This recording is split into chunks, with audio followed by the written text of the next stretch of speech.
Thousands and thousands of people fall for this Discord scam every single day. क्या आप जानते हैं एक ऐसा प्लेटफॉर्म जहां गेमिंग कम्युनिटी और दोस्तों के साथ बात करने में काफी ज्यादा मजा आता है, लेकिन यही प्लेटफॉर्म कैसे एक ब्लैक होल बन सकता है जिसमें ना जाने कितने लोग फंस चुके हैं।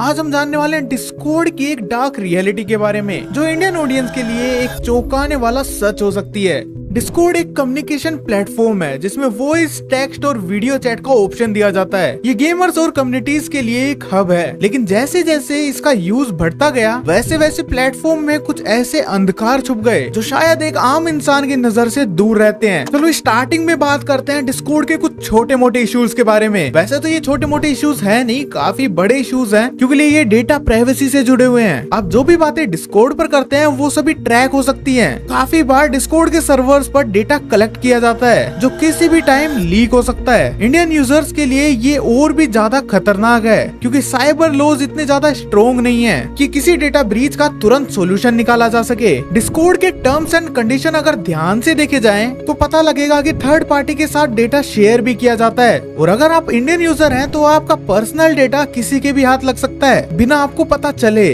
और आजकल डिस्कॉर्ड स्कैम्स का भी एक बड़ा हब बन चुका है। फिशिंग स्कैम्स, क्रिप्टो फ्रॉड्स और फेक गिवअवेज का बड़ा नेटवर्क यहाँ चलता है। बहुत सारे इंडियन यूजर्स जो नए होते हैं इन स्कैम्स का शिकार बन जाते हैं और इसी से जुड़ा हुआ एक रियल केस भी सामने आता है। पुणे के नावेद आलम नाम के एक लड़के को फेक जॉब का ऑफर मिला। उससे एक ऐप डाउनलोड करने को बोला गया जो उसके क्रिप्टो वॉलेट को हैक करने के लिए बनाया गया था। उसने लगभग 2,50,000 रुपए खो दिए बिना कुछ सोचे समझे। और एक शॉकिंग न्यूज भी सामने आती है। 2022 में एक हैकर ने रेयर बेयर नाम के एक NFT प्रोजेक्ट का डिस्कॉर्ड सर्वर हैक कर दिया और लगभग 6 करोड़ के NFTs को चुरा लिया। और अगर आप लोगों को लगता है कि डिस्कॉर्ड सिर्फ एक नॉर्मल चैटिंग प्लेटफॉर्म है तो आप लोग गलत हैं। बहुत सारे हिडन सर्वर जहां इलीगल कंटेंट शेयर किया जाता है, चाइल्ड एक्सप्लॉयटेशन, डार्क वेब से जुड़ी एक्टिविटीज, हेट स्पीचेस और एक्सट्रीम आइडियोलॉजी, ये सब एक्टिविटीज हिडन सर्वर और प्राइवेट सर्वर्स के अंदर होती हैं जिसमें एंट्री मिलना आसान नहीं होता। लेकिन जो लोग इन्वॉल्व हैं उनके लिए ये एक हब बन चुका है। और ऐसे ही कुछ फ्रॉड एक्टिविटीज पब्लिक सर्वर्स के अंदर भी होती हैं जहाँ पर कुछ लोग अपनी एजेंसीज क्रिएट करते हैं। जैसे कि किसी एक एक्स पर्सन ने एक एजेंसी क्रिएट करी जिसके अंदर वो यूट्यूबर्स को सर्विसेज प्रोवाइड करता है। For example video editors and thumbnail makers की सर्विसेज, जिसके अंदर क्रिएटर अपने कुछ थंबनेल्स का ऑर्डर देता है एजेंसी के ओनर्स को या फिर उसके स्टाफ्स को एंड वो लोग थंबनेल आर्टिस्ट के पास वो थंबनेल बनवाते हैं। बट अभी तक तुम लोगों को लग रहा होगा ये सब कुछ एक क्लीन जॉब है, लेकिन असली ब्लैक बिजनेस इसके पीछे चल रहा होता है जहाँ पर एजेंसीज क्रिएटर से एक एक्स अमाउंट चार्ज करती है, वहीं पर उस अमाउंट का 30 से 40% सिर्फ एक आर्टिस्ट को पे करते हैं वो लोग, बाकी का 70 से 80% खुद खाते हैं, जिसमें कि आर्टिस्ट को पूरी पेमेंट नहीं मिल पाती है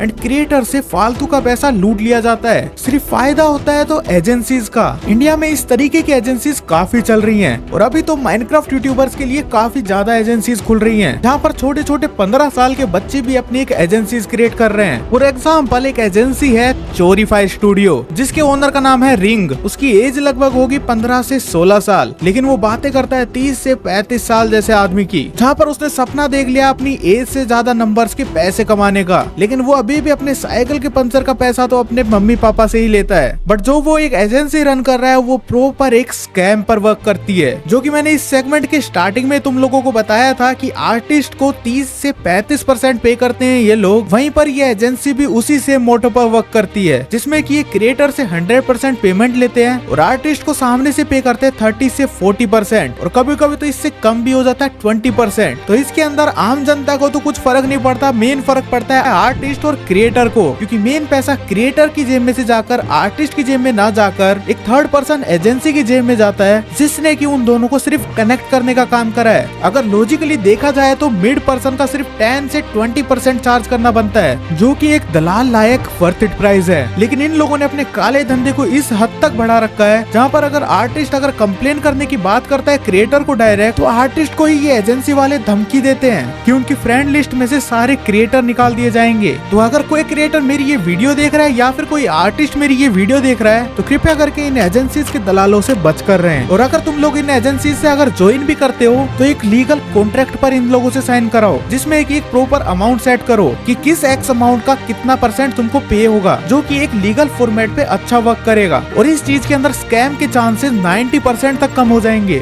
सो be aware from that type of scams. और अभी बात करते हैं डिस्कॉर्ड एडिक्शन के बारे में, क्योंकि डिस्कॉर्ड एडिक्शन का सबसे बड़ा रीजन बन चुका है। बहुत सारे इंडियन यूथ स्पेशली टीनेजर्स अपना पूरा टाइम डिस्कॉर्ड पर बिताते हैं। ये उनकी मेंटल हेल्थ पर डायरेक्ट असर करता है, क्योंकि उसकी वजह से उनका sleeping schedule, social isolation, negative और टॉक्सिक एनवायरनमेंट और डिप्रेशन और एंजाइटी का एक्सपोजर। डिस्कॉर्ड पर कुछ ऐसी टॉक्सिक कम्युनिटीज हैं जो किसी भी न्यू मेंबर को डिमोटिवेट करने में माहिर हैं। ट्रोल्स और साइबर बुलिंग का एक बड़ा ग्रुप यहाँ पर एक्टिव रहता है, जो लोगों को मेंटली डिस्टर्ब करने के लिए काम करता है। वैसे तो ये वीडियो मेरी मोस्टली बच्चे देखते हैं, बट अगर कोई भी पेरेंट्स ये वीडियो देख रहे हैं तो आपको मैं पहले ही बता दूं कि डिस्कॉर्ड की लीगल एज 13+ है। बट अगर आपके बच्चे अंडर 13 आते हैं तो उनके मोबाइल में जरूर चेक करना कि वो डिस्कॉर्ड यूज करते हैं या फिर नहीं, क्योंकि डिस्कॉर्ड पर बच्चों को सिखाई जाती है टॉक्सिसिटी एंड उनको एडल्ट कंटेंट की तरफ पुश किया जाता है, जो कि उनकी एज के हिसाब से बिल्कुल भी सही नहीं है। और इन बच्चों को मोस्टली फोर्स करते हैं डिस्कॉर्ड यूज करने के लिए कंटेंट क्रिएटर्स, एंड उस नीश में भी मेनली आते हैं गेमर्स, जिनकी ऑडियंस सबसे छोटी एज में आती है। और इससे जुड़ा एक लाइव एग्जांपल भी है मेरे पास। मैं कुछ दिन पहले गेमर फ्लीट के सर्वर के अंदर गया एंड वहाँ पर जैसे ही मैंने वीसी ज्वाइन करी, वहाँ पर छोटे छोटे बच्चे गालियां दे रहे थे।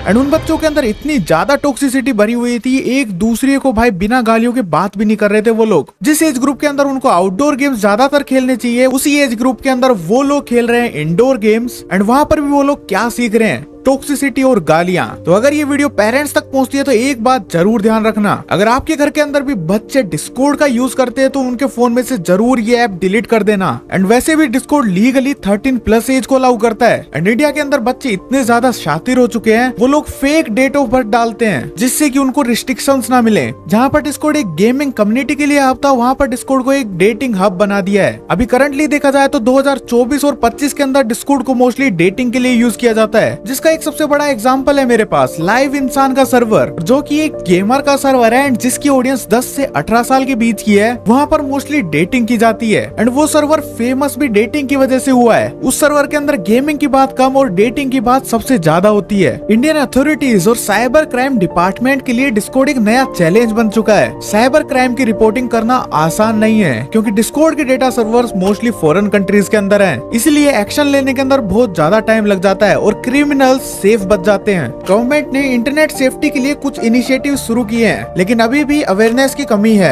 इंडियन पेरेंट्स और स्टूडेंट्स को इस प्लेटफॉर्म के रिस्क के बारे में एजुकेट करना ज्यादा जरूरी है। पहले डिस्कॉर्ड काफी अच्छा प्लेटफॉर्म था, जहाँ पर गेमिंग कम्युनिटी से रिलेटेड ही बातें होती थी। एंड अभी के टाइम पर डिस्कॉर्ड एक हैकर्स का अड्डा बन चुका है, क्योंकि इस प्लेटफॉर्म पर रिस्ट्रिक्शंस कम है और डिस्कॉर्ड के सारे सर्वर फॉरेन कंट्रीज के अंदर पड़े हैं, तो साइबर रिपोर्ट्स की हैकर को कोई चिंता ही नहीं है। एंड अभी कुछ टाइम पहले एक रिपोर्ट आई थी जहाँ पर डिस्कॉर्ड की इमोजीज यूज करने से आपके डिवाइस के अंदर मालवेयर आ जाता है, जिसकी मदद से अगर आप लोग कभी भी यूएसबी यूज करोगे तो आपका डेटा चुराया जा सकता है, जहाँ पर आपकी बैंक डिटेल से लेकर आपकी पर्सनल इमेजेस तक सब कुछ चुरा ली जा सकती हैं, और जिसको मिसयूज करके आपको ब्लैकमेल भी किया जा सकता है। और अभी इस एप्लीकेशन पे सबसे ज्यादा स्कैम्स चल रहे हैं। मेरा मेन मोटिव तो था बच्चों को अवेयर करना एंड उनको बताना कि डिस्कॉर्ड पर क्या क्या स्कैम्स चल रहे हैं, लेकिन जब मैं इस एप्लीकेशन पे रिसर्च करने लगा तो इसके स्कैम्स बढ़ते ही चले गए। एंड ये वीडियो मेरे को बच्चों और पेरेंट्स के लिए दोनों के लिए बनानी पड़ी। अगर आप भी डिस्कॉर्ड यूज कर रहे हैं तो जरूर सोचिएगा आप जिस सर्वर का हिस्सा हैं और जिन लोगों से बात कर रहे हैं, क्या वो लोग सेफ हैं, क्या वो सर्वर सेफ है, क्योंकि आप लोगों की सेफ्टी आपके खुद के हाथ में है। डिस्कॉर्ड सिर्फ एक टूल है, लेकिन उसका सही और गलत इस्तेमाल आप लोगों के हाथ में है। अवेयरनेस और साइबर सिक्योरिटी सबसे ज्यादा जरूरी है,